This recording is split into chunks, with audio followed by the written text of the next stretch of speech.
আরে আমার জীবনে একবার গাঞ্জা করা জুতা চুরি করে নিয়ে গেল। আমি গাঞ্জার বিরুদ্ধে কথা কইছি দিয়ে পরে যখন শুনতে পাইছি এটা ইমাম সাহেবের জুতা, আমার জীবনে ঘটনা একটা ঘটে গেল। তো জুতাটা আমি যখন তাফসিরে বলে দিলাম, তখন আবার মাগরিবের পর তাফসির করতাম যে ভাই আমার জুতাটা যে নিছস, আমি কেবল নতুন জুতাটা কিনছি, ইমাম সাহেবের জুতা নিয়ে লাভটা কি আল্লাহর রাস্তায় দিয়ে দিও। এই জুতাটারে 2.5-3 কেজি ওজনের মিষ্টির প্যাকেটের মধ্যে কইরা আমার বউর কাছে দিয়েছি। আমার বউ আবার মিষ্টি মুষ্টি খায় না, আর বাস্তব ঘটনা মিয়া, এই মিষ্টির প্যাকেটটা ফ্রিজে দিয়ে দিছে। আমার জীবনের ইতিহাস, এটা সত্য ঘটনা।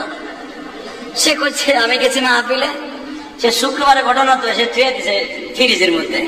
আমার জুতা ঠান্ডা হইতেছে ফ্রিজের মধ্যে বয়া। হঠাৎ করে আমার বাসায় এক গুরু আসছে, বিবাড়িয়ার থেকে কিছু আলেম আসছে ওয়াজের দাওয়াত দেওয়ার লেগে। এখন কইতে কি দেব, মসজিদের মুয়াজ্জিন সাহেবরে দিয়া, খাদেম সাহেবরে দিয়া, আমার ভাগ্নে আসলে কইছে পুরি লইয়া আর ফ্রিজে তো মিষ্টি আছে। তো যখন পুরি আর মিষ্টি আমার বোর কাছে ধরে দিয়া কয় ফ্রিজে তো নামাই দাও, বেচারি খুলে দেয়, সে তো হাসতেই আছে, খালি হাসতে আছে, সে খালি হাসে। আমি কি হয়েছে কবা তো, কই মিষ্টি কই, এই যে মিষ্টি। আমার জীবনে একটা ঘটনা ঘটছে 2005 সালে। তো গাঞ্জা খোরদের বিরুদ্ধে কথা বলছি বিদায় আমার জুতা নিয়ে পরে আবার মিষ্টির প্যাকেটে ফেরত দিচ্ছে। পরে আমি চিন্তা করলাম, গাঞ্জার প্যাকেটে যখন গাঞ্জার কথা বলার কারণে আমার জুতা ফেরত দেয়, তাহলে এই আল্লাহর ওলির আমার সিনা বাইর করার দরকার। পরের জুমায় ওরা সবাই কিন্তু জমা পড়ে আমার পিছনে। পরে বলছি ভাই যে আমার জুতাটা নিয়েছিলি, যে এই কায়দাটা করছো, আমি দোয়া করি আল্লাহ যেন তোর জোনায় বাগদাদি বানায়। এই 10 জন করছি, আসরের পরে আসতে আমার বাসায় গেছে, ওইটাই গেছে যেটা নিয়েছিল। ও যায় বলতেছে ওস্তাদজি মনে কিছু করবেন না, ঢাকার ছেলে, কিন্তু আপনার জুতাটা আমি নিয়েছিলাম, আপনি কষ্ট পাইছেন। হুজুর আমি এটা বেইসা ফেলাইছিলাম জুরাইন রেলগেট। পরে যখন আপনি শুনলাম মাগরিবের তাফসিরে অনেক কষ্ট করে কইছেন জুতাটা কিনছি নতুন নিয়ে গেলি, হুজুর আমার খুব মায়া লাগছে। আমি সেই জুতা ডাবল টাকা দিয়ে ফেরত দিয়েছি জুরাইন থেকে, আবার ফেরত আই না, চিন্তা করলাম এখন দিমু কেমনি। এই কায়দা করলাম, মিষ্টির প্যাকেটে করে আপনার বাসায় দিয়েছি আমি। যারা মোটামুটি বিড়ি খান, গাঁজা খান, আরো জানি কি কি নাম আছে, ইয়াবা খান, আমরা ভালো একটা মাসলা শিখাই দিই। যারা খান, শয়তানের দোকায় খান, আমি জানি বন্ধু মহলে পরে বিড়ি খাইতে খাইতে আপনার একটা অভ্যাস হয়ে গেছে, বিড়ি খোর এখন আপনার হয়ে গেছে, আছে না? এখানে হয়তো আপনারা 1% না হলেও 25% লোক আছেন আপনি ধূমপান করেন। আমরা না করলে কি আমরা বুঝি, 50-50 দিলাম না, 25% ধরলাম, আপনার ভালোর ভিতরে রাখলাম। তো 25% লোকে যদি বিড়ি খান, বিড়ি খাওয়া তো অবশ্যই হালাল, হ্যাঁ? মসজিদে ভাই মিথ্যা কথা কয়েন না, বিড়ি খাওয়া হালাল, হ্যাঁ? মাশাআল্লাহ, ভালোই তাহলে জানেন। একটা দিক দিয়ে বুঝেন, একটা নামাজ এখন পড়ে না। এই একটা জিনিস মনে রাখেন, বিড়ি খাওয়া যদি হালাল হইতো, আপনার এই মসজিদের সানি ইমাম সাহেব, ধরেন আমি খতিব সাহেব, কে আমি কি পারি না 1 প্যাকেট বিড়ি খাইতে? কি বলেন, পারি না? আরে শখের বিষয় তো, দাওয়াত খেতে গেলে আপনি যদি সভাপতির বাসাও দাওয়াত খেতে যাই, সভাপতি সাহেব বলে হুজুর একটা পান বানাইছে আপনার ভাবি, চাবাইতে চাবাইতে যান, আর কি খাবেন বলি না? শখের বিষয় তো জীবনে বছরে না হলেও 10-15 বার পান আমি যেহাদের খাওয়া হয়, কিন্তু কই আমার লাইফে তো জীবনে কোনদিন বিড়ি কেমনে টান দেয় এটা জানি না। যদি খাওয়া জায়েজ থাকতো 100% ভাবে জীবনে একবার হইলে আমি যেহাদের একটা টান দিতাম। টান দেওয়ার কায়দা কিন্তু জানি আমি, এবং আপনার টাইনে টুইনাকের লাস্টে যেটুকু আছে ওইটুক কেমনে টানতে তাও জানি, সব জানি। গাঞ্জার পোটলা আপনি যে সুন্দর বানাইতে না পারেন, তারটা ভালো বানাইতে পারি আমি।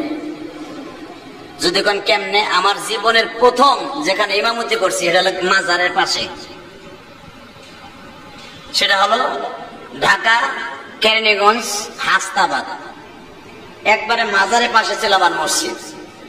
তো মাশাআল্লাহ, যখন আমি আসরের নামাজ পড়াই মাজারের সামনে আসতাম, দেখতাম বুজুর্গরা সব ওই তাহাজ্জুদে মগ্ন। মাগরিবের পরে একটা ঘরই আছে প্রায় এদিকে 14 ফিট, একটা 18 ফিট। এই ঘরটাই ওদের এই মস্ক করার জন্য, ওইটা রিহার্সেল দেওয়ার জন্য।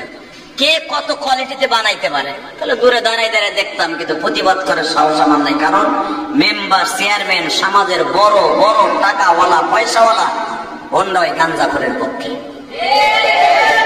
আমি যদি একটা কথা বলি, পরের দিন আর আমার ইমামতি করতে দেব না। আমি শুধু আপনাদের খেদমত আরজ করতে চাই, গাঞ্জা খাওয়া অবশ্যই হালাল। হালাল না হারাম? হ্যাঁ, গাঞ্জা কিন্তু আমার নবীর জীবনে ছিল, নবীর যুগে ছিল। এটা কি আপনি জানেন? নবীর যুগে ছিল এটি। মদ নবীর যুগে ছিল। ছিল না কি জানেন? যেই 60 বছর আপনার আমি খাই, এইটা ছিল না। যেটা হলো যে ট্যাবলেট, ইয়াবা না ইয়াব্বা না ইয়াম্মা কি কয় ওটা, এটা নবীর যুগে ছিল না।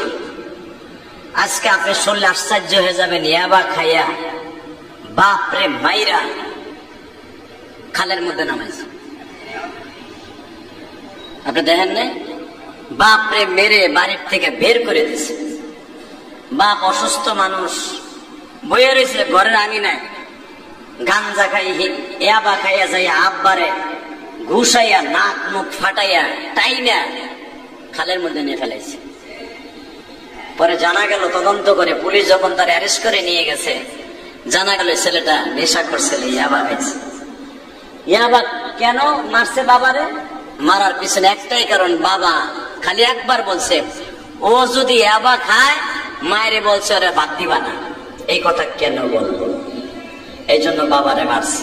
মেরে ভাই, দোস্ত বুজুর্গ, আপনাদের দুটা পাও ধরে বলছি, মুসলমান আজকে কেন অধপতনে চলে গেছে? একমাত্র কারণ মুসলমান আল্লাহর কাছ থেকে সরে গেছে। আল্লাহ ডাইরেক্ট বলতে পারতেন, আমি তোকে বানাইছি ডাইরেক্ট আমার ইবাদতের জন্য।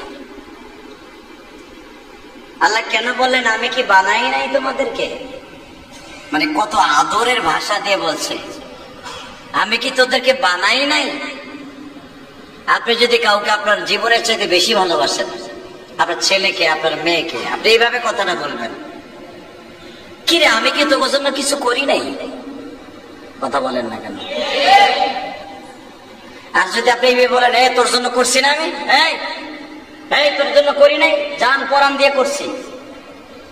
আর যদি আপনি আদর করে কারোর কাছে মনের কষ্টগুলো ব্যক্তির সাথে বলতে চান, আমি কি তোমাদের জন্য কিছু করি নাই?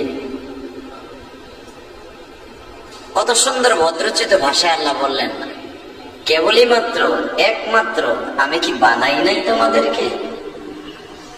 জিন আর মানবকে আমার ইবাদতের জন্য। আপনি কি উত্তর দেবেন? না, আমার দোকানের জন্য বানাইছেন। কথা বলেন না কেন? কি উত্তর দিবেন? মানুষের মাথায় বাড়ি দিয়ে নিজে বড়লোক হবেন আর অপরে ধ্বংস হয়ে যাক, এটার জন্য?